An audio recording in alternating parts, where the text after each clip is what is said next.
मैं आगा साहब से एक और सवाल करूंगा जो इंतहाई अहम सवाल है, वो ये है कि अफसोस की बात है कि कुछ खुतबा और उसके अलावा ये है कि उलमा भी ये कहते हुए दिखा रहे हैं कि भाई हदीसें जो होती है ना वो अवाम की समझ में नहीं आती।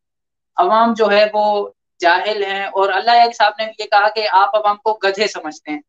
यानी इस कदर सख्त जुबान क्या क्या अवाम गधे हैं? अवाम को तकलीफ जो है वो हदीस समझ में ही नहीं आती।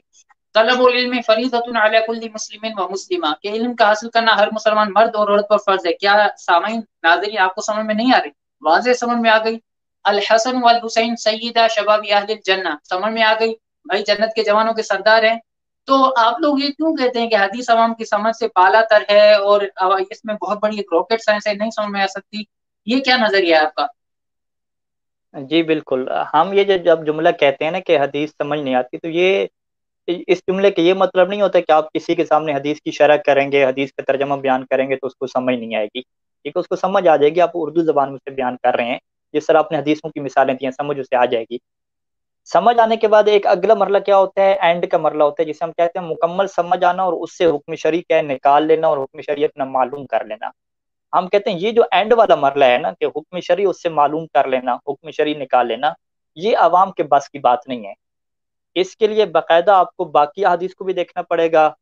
उनका आपस में अगर टकराव है तो फिर वो रावियों को भी देखना पड़ेगा, क्योंकि इमाम ने सामने फरमाया था कि अगर हदीस में टकराव हो जाता है तो आप उनमें से जो आदल और अफका होगा उसकी आप बात को ले लेंगे, दूसरी की बात को छोड़ देंगे। ठीक है, इसी तरीके से ये भी फरमाया था कि जो सिकात होंगे उनकी बात को लेंगे। इसी तरीके से ये भी फरमाया था कि जिसकी जो जो हदीस कुरान और सुन्नत कतिया के मुताबिक होगी उसको ले लेंगे, बाकी को छोड़ देंगे। ठीक है, तो ये जो, यानी मैं आसान जुमला करूं कि हदीस का तर्जमा और तशरीह समझ सकती है आवाम। हम कभी नहीं कहते कि आवाम जो है वो हदीस समझ नहीं सकती, हदीस की तशरीह नहीं कर सकती, सब कुछ समझ सकती है। लेकिन हदीस से हुक्म शरी का निकाल लेना, जिसको हम अपने इस्लाम में क्या कहते हैं, इस्तिंबात कहते हैं, कि कुरान मजीद की आयात और अहादीस को जोड़ के वहां से आप अपना शरी मसला निकाल लें।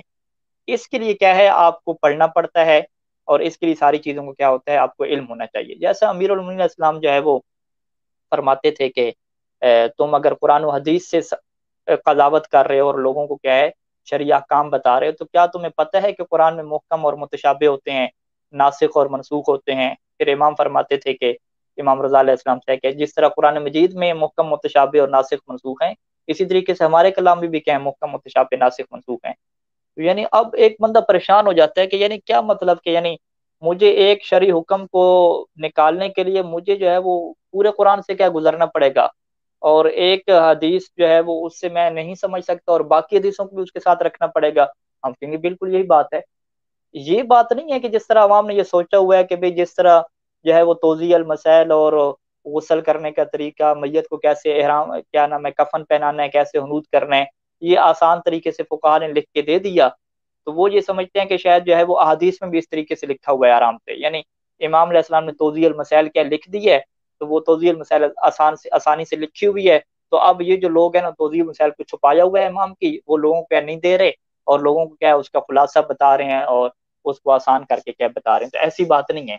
इमाम अलैहिस्सलाम ने अपनी जिंदगी में कोई तौजीह मसाइल नहीं लिखवाई कि जो आसान हो। सारे रावी सवाल करते थे, उनके जवाब देते थे, और बहुत सारे रावियों को जब जवाब देते थे तो उसमें वो हालात को देखना पड़ता था कि कहीं इनकी जान का खतरा तो नहीं है, कहीं हम इनको बयान करेंगे तो ये आगे जाके बयान करेंगे कि हम मौला से तालीम लेते हैं और इस तरह इनकी जान के लिए मसला बन जाएगा। तकिए का मवारद होता था। खुद इमाम अलैहिस्सलाम बात का इख्तलाफ डालते थे ताकि इनकी क्या जान महफूज हो जाए। इस तरह के क्या बहुत सारे मवारद होते थे। तो अब जब आप रवायत लेकर आ रहे हैं तो आप कहते हैं यार रवायत का मुझे तर्जमा तो समझ आ रहा है, मुझे तशरीह तो समझ आ रही है।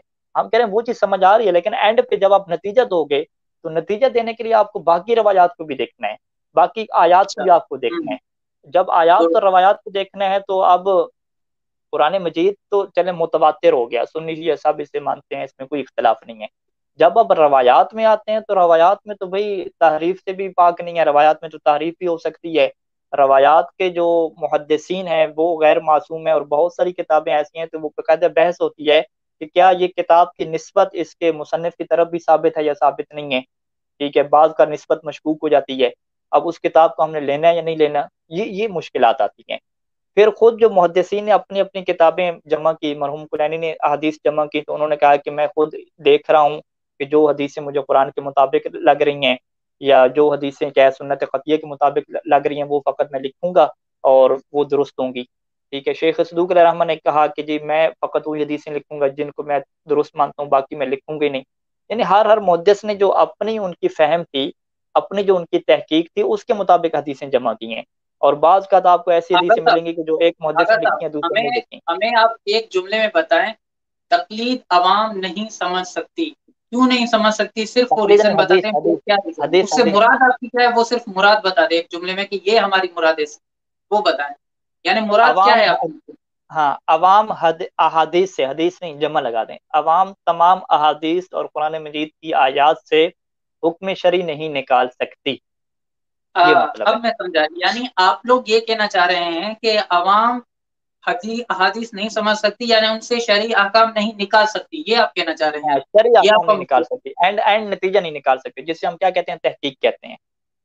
अच्छा, अच्छा। आगा साहब, अगर ये मसला है तो देखें, वो जो मुत्तफकुन अलैह मसलन कुछ चीजें होती हैं, तारुज नहीं होता जब टकरा नहीं रही होती हैं अहादीस, जो वैसे अहादीस होती हैं जो तारुज में नहीं होती, तो उनसे तो अवाम निकाल सकती हैं हुक्म, या उनसे भी नहीं निकाल सकती? हाँ, नहीं मुतवातिर देखें, जो चीज़ें मुतवातिर हैं, ठीक है, ये तो सैयद सिस्तानी दामजुल आली ने मिनहाजुस सालिहीन के जो पहला मसला है उसमें उन्होंने ये बात लिखी है कि जो यकीनी चीज़ें होती हैं, मुतवातिर होती हैं, तो उसमें तो कोई तकलीद होती नहीं है। अब नमाज अच्छा। पढ़ना वाजिब है, शराब पीना हराम है, ठीक है, गाने सुनना हराम है, झूठ बोलना हराम है, इन चीज़ों के ऊपर आप तकलीद करेंगे नहीं, इनके ऊपर तकलीद नहीं होती। अभी हम आपस में गुफ्तगू कर रहे हैं तो हम हलाल काम कर रहे हैं, हराम काम नहीं कर रहे, तो इसके ऊपर क्या हम तकलीद करेंगे? हम तकलीद नहीं करेंगे। हम रात को सोते हैं, क्या सोने के लिए हम तकलीद करेंगे? नहीं, इसमें तकलीद नहीं करेंगे। खाना पीते हैं हम, क्या खाते हैं पीते हैं, गपशप दोस्तों से लगाते हैं, खेलते हैं, क्या इसके ऊपर हम तकलीद करेंगे? नहीं करेंगे। हम क्लास में पढ़ते हैं, मुबैसा करते हैं आपस में, क्या इसके ऊपर तकलीद करेंगे? नहीं करेंगे। ये तो चीजें वाज़ेह और क्लियर है ना। अच्छा, ज़ियारत इमाम हुसैन अलैहिस्सलाम के लिए जाते हैं, ज़ियारत अमीरुल मोमिनीन अलैहिस्सलाम के लिए जाते हैं, वहां पे ज़ियारत पढ़ते हैं, दुआएं पढ़ते हैं जो हदीस में लिखी होती हैं, क्या इसके अंदर तकलीद होगी? कहते हैं नहीं, इसके अंदर तकलीद नहीं होगी। ठीक है, ये पहली चीज है कि जो बड़ी वाज़ेह और क्लियर चीजें हैं, इनके ऊपर तकलीद नहीं होती। दूसरे नंबर पे कौन सी चीजों में तकलीद नहीं होती? कि जिन चीजों में आपको इस बात का यकीन है कि मेरे अमल से किसी फकीह की और किसी हुक्म शरई की कोई मुखालफत लाजिम नहीं आएगी। ठीक है, आप यानी एक ऐसा अमल करते हैं, आपको यकीन है कि मैं कोई अमल की क्या मुखालफत नहीं करूंगा। यानी हमारे एक गैर मुक़ल्लिद मोमिन भाई हैं, तो उन्होंने क्या किया, जो वुजू की हदीस में से एक हदीस जो है वो रखी हुई थी, कहते हैं कि मैं इस हदीस के मुताबिक अमल करता हूँ कि जिसमें वो एक एक दफा धोने का क्या हुक्म है, कि चेहरा भी एक दफा धोना है, जी। बाजू भी क्या एक एक दफा धोना है। उन्होंने कहा है कि भाई कोई अपना आप मुहद्दिस ले आओ, कोई फकीह ले आओ, कोई मुफ्ती ले आओ कि मेरे वुजू को वो बातिल साबित करके दिखाए, और कहे कि जिस तरीके से मैं वुजू करूं एक दफा धोने वाला, ये क्या गलत है। मैंने कहा ऐसा तो कोई नहीं कहेगा। आप जो अमल कर रहे हैं वो एहतियात के मुताबिक आप अमल कर रहे हैं, क्योंकि जब दो दूसरी दफा दोनों में अहादीस में इख्तलाफ है तो आपने इख्तलाफ को छोड़ दिया। आपने कहा भी कम अज कम जो इत्तेफाकी तौर पे मुहद्दिसीन समझ रहे हैं, फुकहा समझ रहे हैं कि एक दफा तो दोनों वाजिब है ना, इससे वुजू हो जाता है, आपने उस चीज को ले लिया। जब आपने उस चीज को ले लिया तो इसे हम क्या कहते हैं, एहतियात करना कहते हैं। पहले मरले पे इज्तिहाद हो गया, दूसरे नंबर पे तकलीद होगी, तीसरे नंबर पे क्या होगी, एहतियात होगी। तो आप माशाल्लाह एहतियात पे अमल कर रहे हैं, यानी आपको यकीन है कि आपके अमल से कोई शरीयत की मुखालफत मुखालफत लाजिम नहीं आ रही, तो यहाँ पर भी तकलीद नहीं होगी। ठीक है, जिस तरीके से हम ये एक और मिसाल भी देते हैं कि नमाज के अंदर तशहुद में आपने शहादत सालसा पढ़नी है या नहीं पढ़नी, वो कहा कि इख्तलाफ हो गया, कोई वाजिब तो नहीं कह रहा ना, कोई कह रहा है बातिल है, कोई कह रहा है मुस्ताहब है, कोई कह रहा है मुबाह है, अगरचे शाद नजरियात हैं मुस्ताहब कहने वाले से। ठीक है, तो बहरहाल जो भी है, एक बंदा एहतियात करता है, वो एहतियात कैसे करता है, वो कहते हैं चले मैं नहीं पढ़ता, ठीक है, नहीं पढ़ूंगा, कम अज कम कोई बातिल तो नहीं कहेगा मेरी नमाज को। हम्म। तो जब नहीं पढ़ेगा तो कोई बातिल इसको नहीं कहेगा, तो ये अमल कौन सा है, एहतियात के मुताबिक है। यानी इसने एक ऐसे तरीके से नमाज पढ़ी है कि इससे 100% यकीन है कि मेरे अमल से जो है वो मुझे कम अज कम इत्मीनान है कि कोई शरीयत के हुक्म की मुखालफत लाजिम नहीं आई। ठीक है, अब वो ये कहता रहे कि ठीक है मैं इसे मुस्ताहब समझता हूँ, ये समझता हूँ कि पढ़ेंगे तो नमाज बातिल नहीं होगी, लेकिन मैं नहीं पढ़ रहा। अभी क्यों नहीं पढ़ रहा? ताकि अमल एक ऐसा हो जाए कि कम अज कम 100% यकीन हो जाए कि ये अमल क्या बातिल नहीं है। तो ये वो मवारद हैं कि जहाँ पे इंसान को यकीन होता है कि मेरे अमल से शरीयत के हुक्म की खिलाफवर्जी लाजिम नहीं है, कि तो यहाँ पर भी तकलीद नहीं होती। तो अगर हम वुजू एक दफा कर रहे हैं, नमाज हम मशहूर तरीके के मुताबिक पढ़ रहे हैं, तो इसमें भी तकलीद क्या नहीं होगी?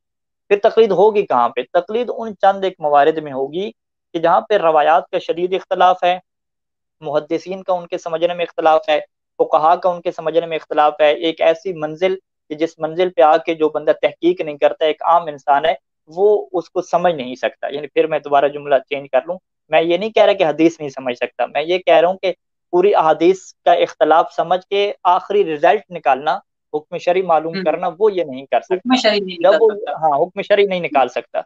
जब वो हुक्म शरी नहीं निकाल सकता, तो यहाँ पे चूंकि आप दीन की छुट्टी तो उसने नहीं करनी, कोई ना कोई उसने अमल तो करनी है, एहतियात यहाँ पे हो नहीं सकती, एहतियात वो या करना नहीं चाहता, तो अब वो क्या करेगा, अब वो यहाँ पे किसी के ऊपर डिपेंड करेगा, वो देखेगा भी किन लोगों ने तहकीक की है, कौन कौन से फुकाहा हैं, उनमें से जो उसे फकीह है ज्यादा बेहतर लगेगा, उसके ऊपर वो डिपेंड करेगा, यानी उसके ऊपर भरोसा करेगा, और इसी भरोसा अगर करने को हम क्या कहते हैं, तकलीफ कहते हैं।